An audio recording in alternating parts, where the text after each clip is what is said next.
Quero louvar a Deus pela vida de todos. Vamos ler e depois nós fazemos o agradecimento.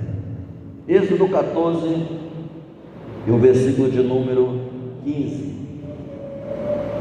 E diz assim a palavra do Senhor: Então disse o Senhor a Moisés: Por que clamas a mim?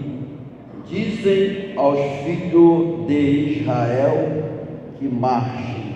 Amém? Os irmãos, podeis tomar os vossos assentos.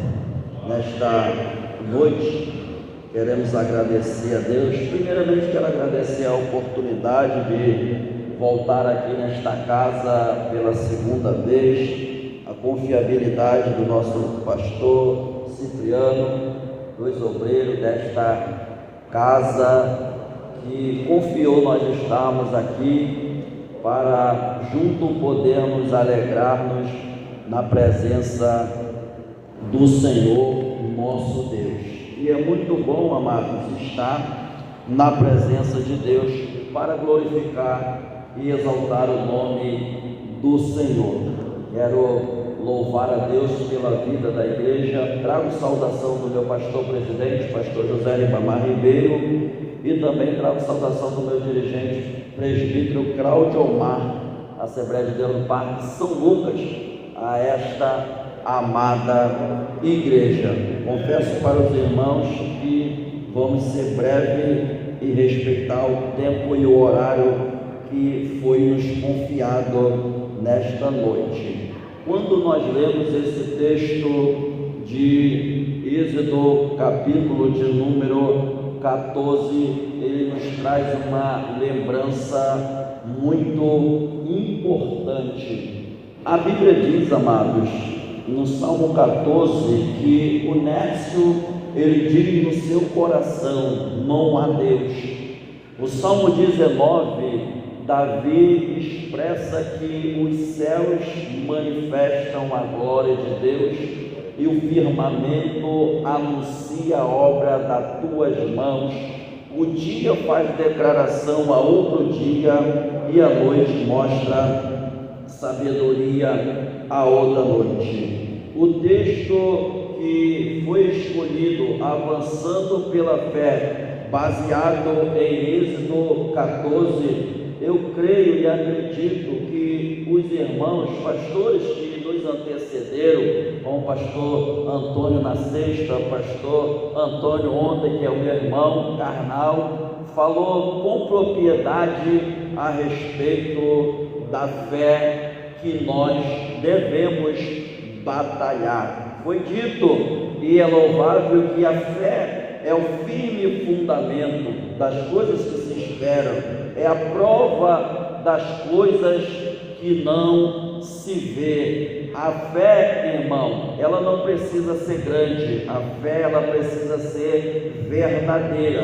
Por quê? Porque quando nós ajuntamos a fé com a ação, ela dá resultado, e um resultado bom, e um resultado expressivo. Moisés, ele está diante do povo. Quem foi Moisés? Moisés foi o legislador dos hebreus. Moisés foi o grande timorado de Deus. Foi o homem que Deus levantou com poder e graça. Foi o homem que estendia a mão para Deus e em resposta vinha praga sobre o Egito. Foi o homem em que orou no Salmo de número 90 e no versículo 17, dizendo: seja sobre nós a graça do Senhor nosso Deus, e confirma sobre nós a obra das suas mãos. Sim, confirma sobre nós a obra das nossas mãos. Moisés, ele foi um homem que o seu nascimento foi um nascimento muito maravilhoso, porque Joquebede não podia gerar, e quando ela gera um filho, a Bíblia diz que ele é escondido pelo menos por 3 meses. Por quê? porque Faraó ele dá uma ordem às parteiras do Egito para poder nascer algum menino, matasse, mas elas escondiam os meninos quando nascesse. Quando Faraó perguntou por as parteiras por que elas faziam isso, elas diziam que as hebreias eram diferentes das mulheres do Egito. Quando elas chegavam para fazer o parto, os meninos já tinham nascido. Diz a Bíblia que Moisés era um homem formoso, e a Bíblia diz que ele foi colocado num berço de junco e colocado no rio, e a Bíblia diz que Miriam, sua irmã, foi acompanhando para ver aonde ele chegaria. As filhas de Faraó foi se banhar no rio, e ela, olhando, mandou as suas servas pegar, e quando pegou, viu que era um menino formoso. Miriam, ela se aproxima daquela mulher e diz: eu vou arrumar uma mãe para ele, e chamou a própria mãe, e a filha de Faraó disse a ela: eu vou pagar um salário para você cuidar deste menino. Moisés ele cresce e também desenvolve, e ele é criado em toda a ciência do Egito, ele é instruído e se desenvolve. Deus ele tem um plano na vida de Moisés de libertar o povo do Egito. O povo está escravizado, o povo está sofrendo, o povo está martirizado, o povo está com uma carga sobre os seus ombros que já não mais aguentava. Diz a Bíblia que Deus ele vai falar com Moisés no capítulo 3 de Êxodo, quando Moisés ele vai até o monte para poder apacentar as ovelhas do seu sogro Jetro. Diz a Bíblia que ali naquele monte ele contempla uma sarça ardente pegando fogo. Moisés ele esconde o seu rosto, vira para um lado, vira para o outro, para não poder ver essa grande visão. E o Senhor diz a Moisés: Moisés, tira a sandália dos teus pés, porque o lugar que tu estás é terra santa. Eu já começo acreditando, amados irmãos, que nenhum agricultor, nenhum cultivador de planta plantaria uma sarça no deserto. Por quê? Porque sarça não tem valor comercial, sarça não tem e não produz fruto nenhum. E por que tinha uma sarça no deserto se ninguém plantou? Eu já começo a acreditar que aquela sarça estava ali não por ela própria, mas por causa da mão de Deus. Deus não fez Moisés por causa da sarça, mas Deus fez a sarça por causa de Moisés. Deus poderia se revelar a sua glória a qualquer planta importante da Bíblia, mas Deus se revela em algo que é insignificante. Deus se revela a algo que não tem valor, para mostrar para Moisés que a glória dele não precisa ser manifestada a alguém ou alguma pessoa importante, graduada do alto escalão. Deus ele manifesta a glória dele aonde ele quer, em quem ele quer, como ele quer, na vida de quem quer, do pequeno, do grande, do médio. Deus ele não vê como vê o homem, porque o homem olha para estar diante dos olhos, mas o Senhor ele olha para o coração, olha para a alma do homem. E quando Moisés tem esta grande visão, ele diz: tira a sandália dos teus pés. Vale lembrar, amados e queridos irmãos, que Moisés vai prosseguindo a sua caminhada, e Deus vê a aflição do povo lá no Egito. Deus vê que o povo está clamando a ele, e Deus disse: eu desci Moisés, porque eu estou vendo esse sofrimento, e tu vai lá libertá-lo eles. E Moisés disse: mas como eu vou libertar? E o Senhor falou para Moisés: diga que o eu sou te enviou. Eu sou o que sou. Eu vou fazer, eu vou realizar, eu vou paralisar, eu vou romper, eu vou quebrar as cadeias, eu vou derrubar as muralhas, eu vou fazer o milagre, eu vou tocar no coração do faraó. Ele está com o coração endurecido, mas vai lá, o meu nome é o eu sou. Eu sou. A Bíblia diz que este nome está acima de todos os nomes, a qual todo joelho se dobrará e toda língua confessará. Foi por uma das razões que o profeta Isaías profetizou no capítulo 9 e no versículo de número 6: porque o menino nos nasceu, e um filho se nos deu, e o principado estava sobre o teu ombro, e o seu nome é quem? O seu nome é maravilhoso, Conselheiro, Deus forte, Pai da eternidade, Príncipe da paz. Nesta noite a presença do Deus forte está aqui. Nesta noite a presença do Príncipe da paz está aqui. Nesta noite a presença do Deus Conselheiro está aqui. Nesta noite a presença e o nome que está acima de todos os nomes está aqui. A eternidade não vai resistir a este nome, doença não vai resistir a este nome, fraqueza não vai resistir a este nome, demônios não resistirão a este nome, porque o eu sou te enviou. Diga que o eu sou te enviou. Moisés avança, Moisés já confia, Moisés crê neste Deus maravilhoso. E a Bíblia diz que quando Moisés chega lá no Egito, e ele vai falar a Faraó, e Faraó endurece o seu coração, Faraó resiste. Por quê? Porque Moisés ele começa a dizer: Faraó, deixa o meu povo ir, deixa o povo de Deus servir, adorar a Deus. E Faraó não deixa. Por quê? Porque o povo hebreu era um povo muito trabalhador, era um povo que dava lucro para o Egito, e não importa aonde você esteja, não importa qual é a sua localização, se você tiver que dar fruto, você vai dar fruto no Egito. Se tiver dar fruto, tu vai dar fruto na Babilônia.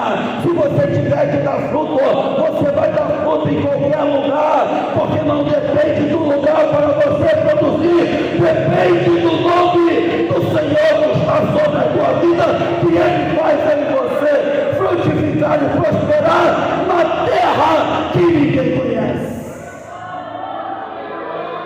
Deixa o meu povo ir. E Moisés, o faraó não deixa. E Deus vai falar para ele o seguinte: Moisés, eu vou lançar praga sobre o Egito, e ele vai amolecer o coração. E Moisés ele obedece a voz do Senhor, e a primeira praga que ele lança sobre o Egito é tornar a água em sangue. Mas a Bíblia diz, amados, que os magos também do Egito transformaram a água em sangue. O faraó endurece o coração dele, e Deus vai falar para Moisés: vou mandar outra praga, eu vou mandar rãs sobre todo o povo, sobre todos os lugares, sobre os pastos, sobre a casa de Faraó, sobre o leito de Faraó, sobre os filhos, sobre todo mundo. E a Bíblia diz que os magos faz a mesma coisa, e Faraó endurece o coração. E a Bíblia diz que Deus vai falando, Ele vai mandar outra praga, vai mandar praga de piolho. Ele fala para Arão: Arão, ordena a tua mão, que eu vou mandar praga sobre o Egito, vai ter piolho sobre todo o lugar do Egito, nos gados, nos animais. E a Bíblia diz que os magos faz a mesma coisa. Sabe o que eu entendo, amados? Que os magos lá do Egito, eles foram fazendo até aonde dava para ele fazer. Sabe por quê? Porque o adversário da nossa alma, ele é astucioso, ele é malicioso, ele é enganador, ele é perverso. É por isso que Paulo disse que a nossa luta não é contra a carne e nem o sangue, mas contra os principados, contra a potestade do ar que opera nas regiões celestiais. É por isso que Paulo disse para nós ficar firme, com o capacete da salvação, com a couraça da justiça, com o escudo da fé, para apagar todos os dados inflamados do maligno. Ele é traiçoeiro, ele é cabuloso, e quando ele quer atacar a gente, ele ataca com os dados inflamados. Para quê? Para matar. Para quê? Para destruir. Para quê? Para enfraquecer. Para quê? Para te desestabilizar. Para quê? Para te desviar. Para quê? Para te matar. Mas sobre a tua vida existe o escudo da fé para apagar o estado, para apagar as flechas do maligno. A Bíblia diz: quando flecha na mão do valente, assim são os filhos da mocidade, e nós somos valentes de Deus.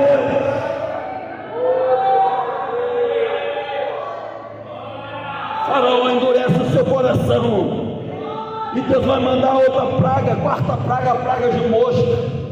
Vai vir mosca sobre todo o Egito, e a Bíblia diz que eles vão fazer a mesma coisa. Mas só que vai chegar um determinado tempo que eles já não conseguem mais fazer o que Deus estava fazendo através de Moisés. Sabe por quê? Porque quando Deus lança a sexta praga, a praga de úlcera, todo o povo, inclusive os magos e os adivinhadores, foram também atacados por úlceras. Quando Deus mandou a sétima praga de saraiva, todo o povo também foi atacado. Mas o interessante, pastor Cipriano, que o povo de Israel ficava intacto, que o povo de Israel estava guardado, que o povo de Israel estava protegido. É por isso que quando nós vemos para a consagração, quando nós vemos para um culto de oração, todo o texto que a igreja lê é o Salmo de número 91. Aquele que habita no esconderijo do Altíssimo, a sombra do Onipotente descansará. Direi do Senhor: Ele é o meu Deus, é o meu refúgio, a minha fortaleza, e nele eu confiarei, porque Ele me livrará do laço do passarinheiro e da peste perniciosa, e debaixo das tuas asas estarás seguro. A tua verdade é escudo e broquel. Não temerás quando noturno, nem seta de noite e dia, nem mortandade que assola meu dia. 1000 cairão ao teu lado, 10.000 à tua direita, mas nós não seremos atingidos.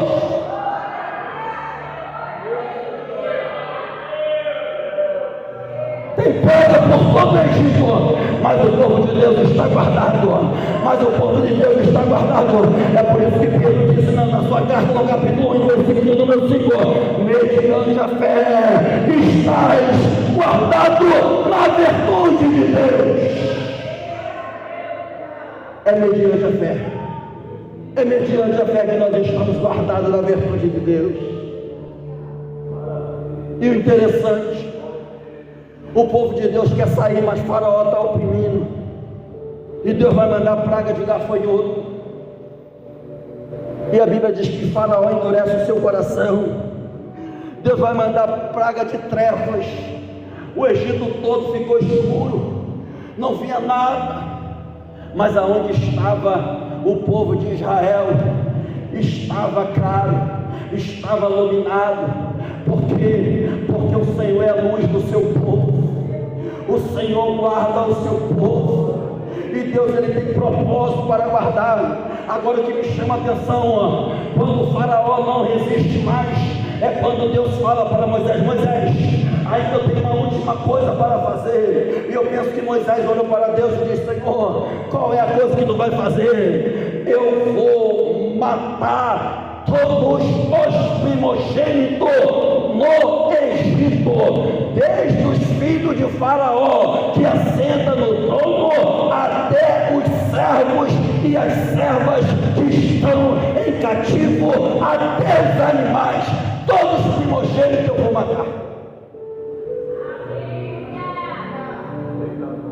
Aí o que vai acontecer?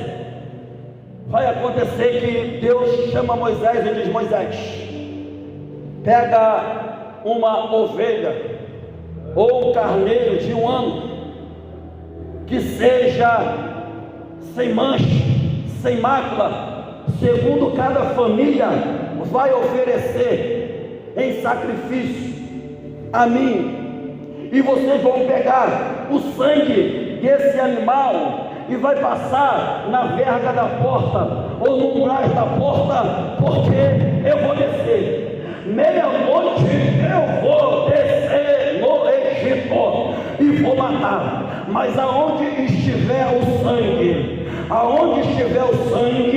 eu vou passar por cima. Eu vou passar por cima. Deus vai descer e o povo faz o que Deus manda. E Moisés faz o sacrifício dos animais. E na casa, cada casa dos hebreus tem sangue na porta. E à meia-noite o anjo vai descer. Eu quero chamar a tua atenção nesta noite. Qual é a importância do sangue nas escrituras sagradas? Davi, o rei de Israel, ele fez um apelo para Deus no Salmo de número 51 e no versículo de número 7, ele disse: Senhor, purifica como isopo e ficarei puro, lava-me e ficarei mais alvo do que a neve. O que é um isopo? Isopo era uma planta medicinal usada desde a antiguidade. Essa planta, ela era usada para molhar no sangue. Ela era tipo uma esponja que quando molhava no sangue, ela absorvia o sangue. Pastor Cipriano, os sacerdotes não podiam tocar no sangue, porque se alguém tocasse no sangue do animal, se tornava impuro e não tinha efeito para Deus. Por quê? Porque o sangue, ele tinha uma especificação, o sangue, ele tinha uma ordenança. Então eles usavam essa planta isopo para purificar. Não é a água que purifica, não é o óleo que purifica, mas é o sangue de Jesus que purifica. E o sacerdote molhava essa planta no sangue do animal e passava na verga da porta. Se ele tocasse a mão, o sangue perdia o valor, perdia o efeito daquilo que Deus tem mandado.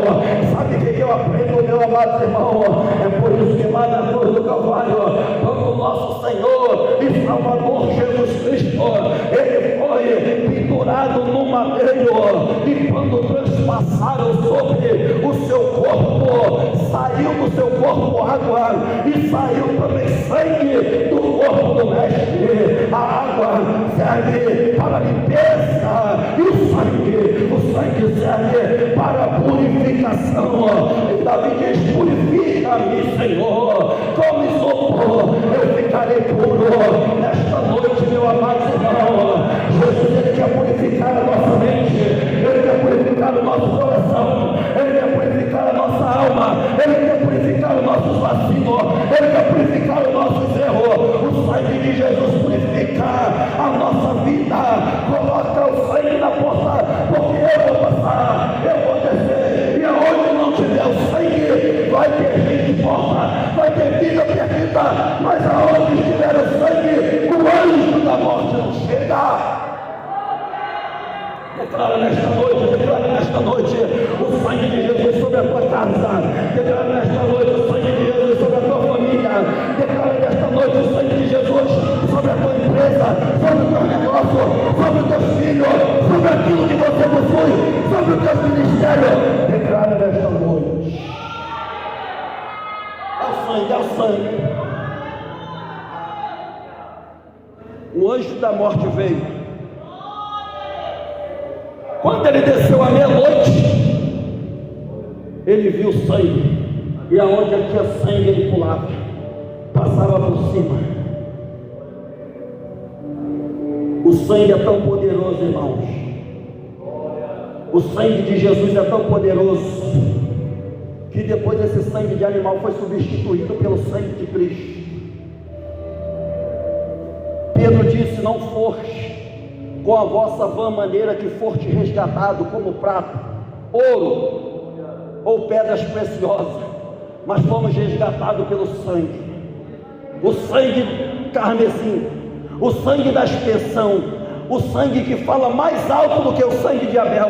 A ciência, pastores, estão estudando para saber se o sangue fala. A ciência descobre tanta coisa, mas nunca vão descobrir que o sangue fala. O sangue de Jesus fala. A Bíblia diz, amados irmãos, quando a Caim matou Abel, o Senhor veio a ele e disse: Caim, onde está o teu irmão? Ele diz: eu não sou guardador do teu irmão. Ele diz: o sangue do teu irmão clama a mim. O sangue de Abel clamava, mas Paulo disse: o sangue da expiação, o sangue da aliança, que fala mais alto do que o sangue de Abel, é o sangue de Jesus, é o sangue de Jesus. Declara nesta noite que o sangue de Jesus está sobre ti.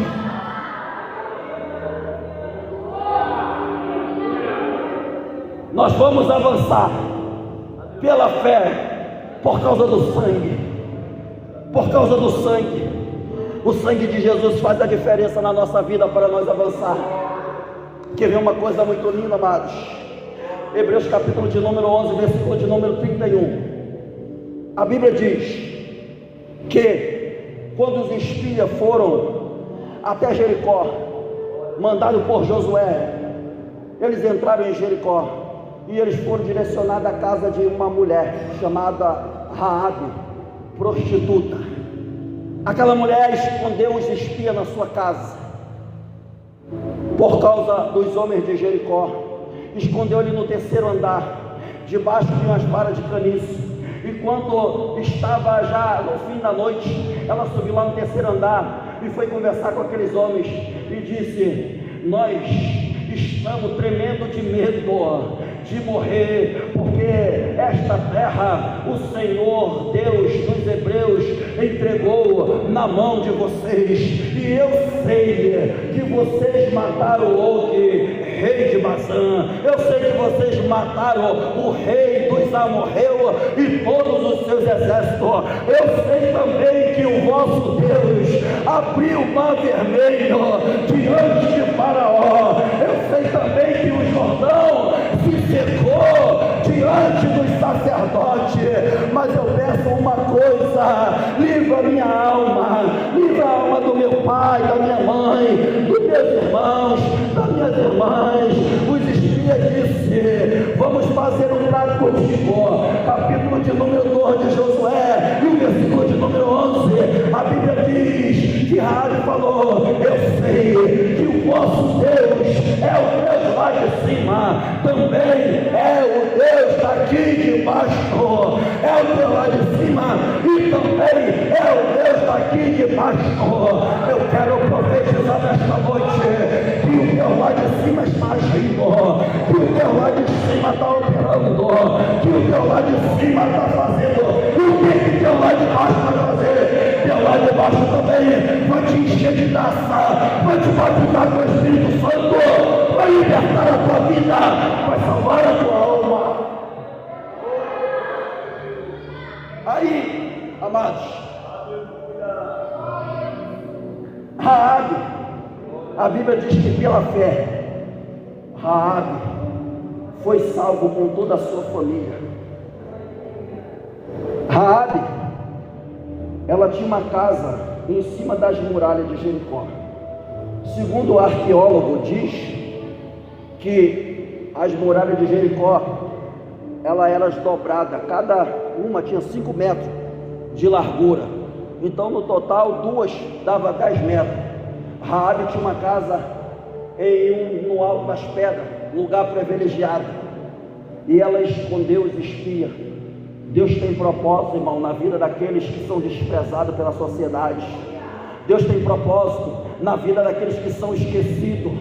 Deus tem propósito na vida daqueles que estão longe. A Bíblia diz que os espias foram até a casa dela, não conhecia ela, mas Deus direcionou. Quando Deus quer salvar, ninguém pode impedir. Quando Deus quer operar, ninguém pode impedir. Quando Deus quer fazer um milagre, ninguém pode impedir. Quando Deus quer ressuscitar, a a morte não impede. Quando Deus quer levantar o paralítico, a cadeira de roda vai ter que aceitar. Quando Deus quer dar visão ao cego, o oftalmologista vai ficar sem saber. Quando Deus quer abrir os olhos do surdo, o ouvido do surdo, Ele vai abrir. Quando Ele vai dizer, paralítico, levanta e anda, Ele vai andar. Não há nada que possa impedir. Quando o anjo Gabriel veio até Maria e disse, salve, agraciada, bendita és tu entre as mulheres,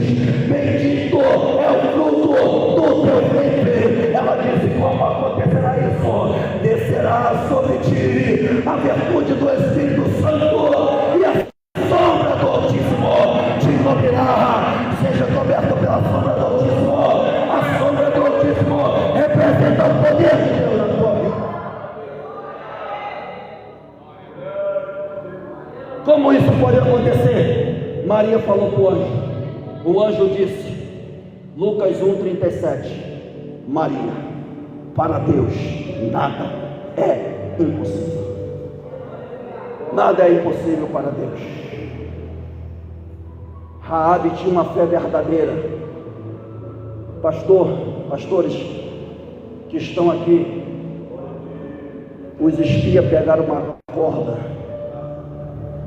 e falou para Raabe, coloca na janela da tua casa, porque quando nós invadir, nós vamos saber o local da tua casa. Que cor era a corda? Azul? Não. Que cor era a corda? Branca? Não. Que cor era a corda? Amarela? Não. Que cor era a corda? Verde? Não. Que cor era a corda? Marrom? Não. Qual é a cor da corda? Vermelha. Sabe por quê? Porque vermelha representa o sangue. Vermelha representa o sangue. Aonde tem sangue tem livramento. Aonde tem sangue tem proteção. Aonde tem sangue tem amor de Deus. Aonde tem sangue tem cobertura. Aonde tem sangue tem livramento. Isaías disse no capítulo 1 e no versículo de número 18, ainda que os seus pecados fossem vermelhos como o carmesim, eles tornarão branco como a neve. É a fé que vai movimentar a gente vencer os obstáculos. Vencendo pela fé, batalhando pela fé. E nós vamos entender que Raabe pela fé.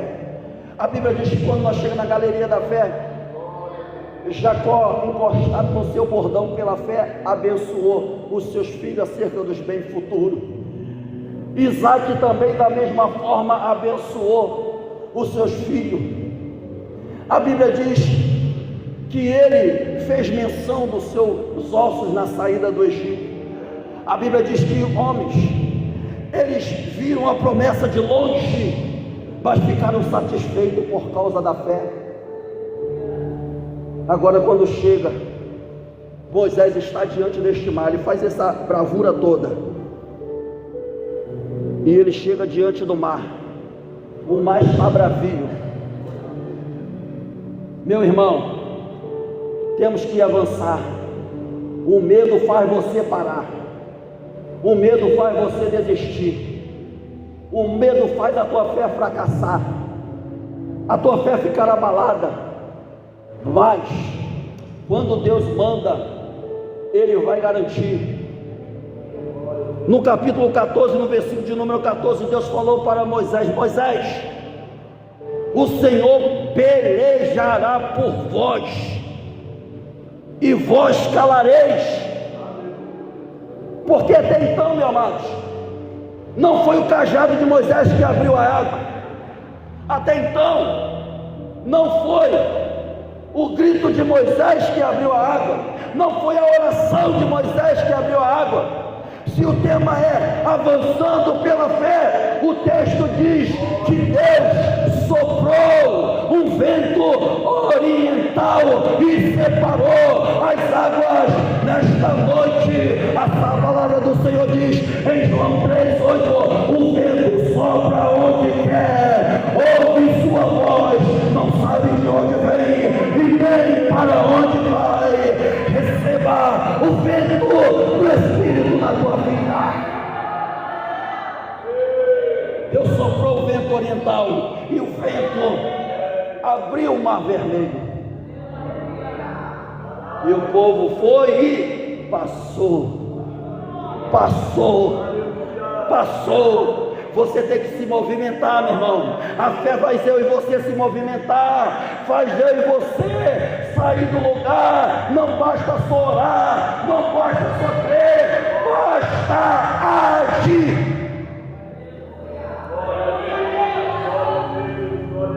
Por quê? Porque todas as vezes que tu age, Deus reage. Deus mais reage na nossa vida do que age. Por que, presbítero Marcelo? Porque vai depender da tua fé, da tua ação. É o que isso está mostrando o texto. Em busca da promessa, a gente temos que agir, se movimentar. Lembra da mulher que tinha um fluxo de sangue? 12 anos, ela disse: somente se eu tocar no Senhor, eu serei curada. O que ela fez? Ela agiu. O que Deus fez?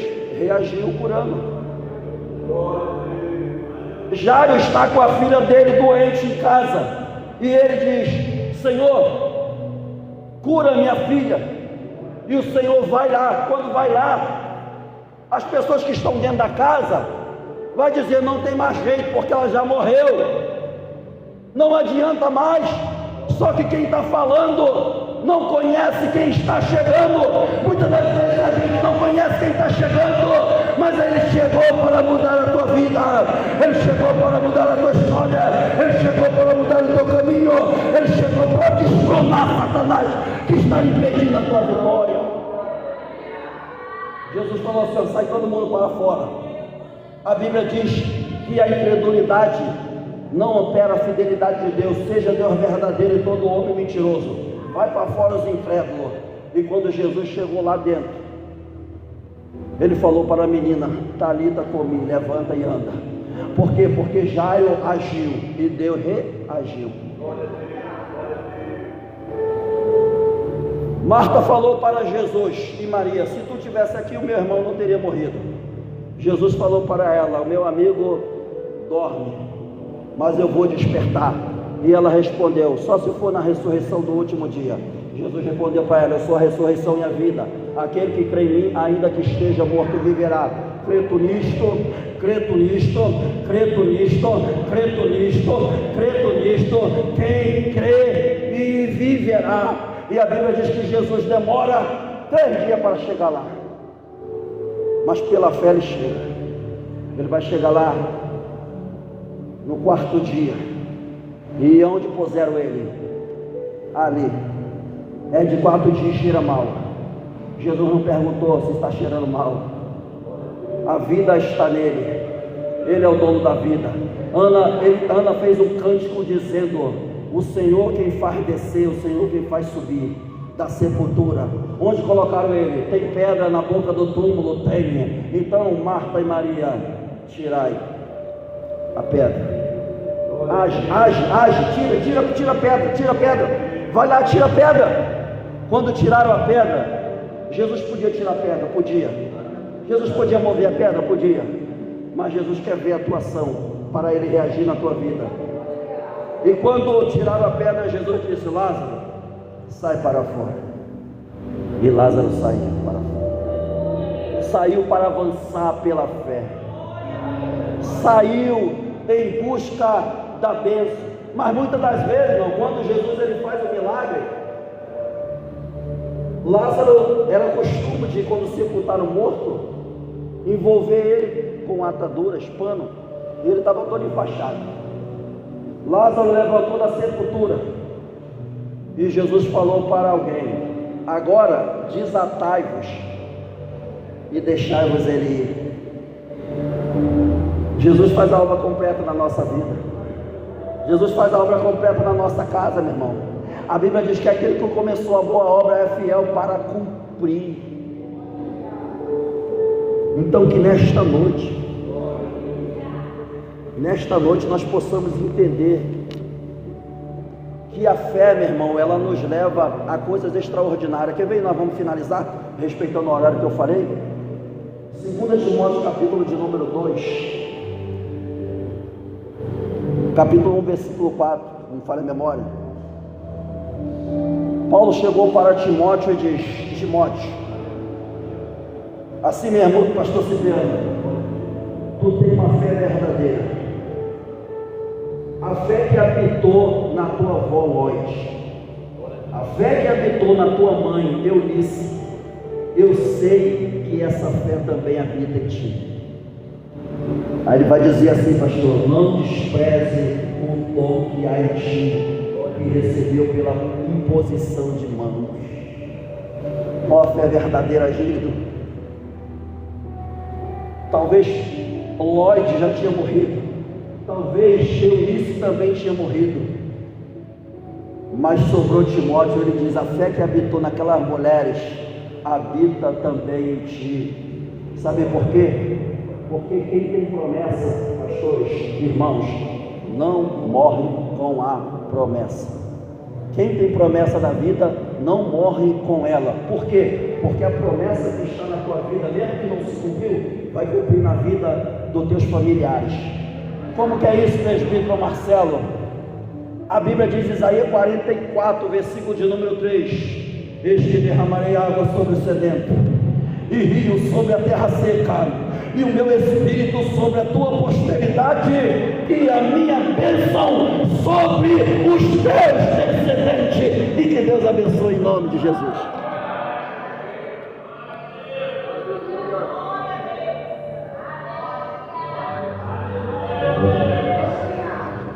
Glória a Deus. Todos os anos, né? Toda dúvida e traz esperança. Glória a Deus. A palavra de Deus diz: para Cristo é a nossa fé, né? Se você chegou até aqui, porque o profeta trouxe, e Deus não precisa de fé qualquer. A glória de Deus, a fé vem para o Cristo e ouvir a palavra. Glória, essa palavra, ela traz ânimo para nós avançarmos, e pela fé a gente vai chegar ao bom lugar, se a gente se orientar. Quem está recebendo a palavra da fé? Se não viver, glória, a fé a gente trabalha, paralisado, comer,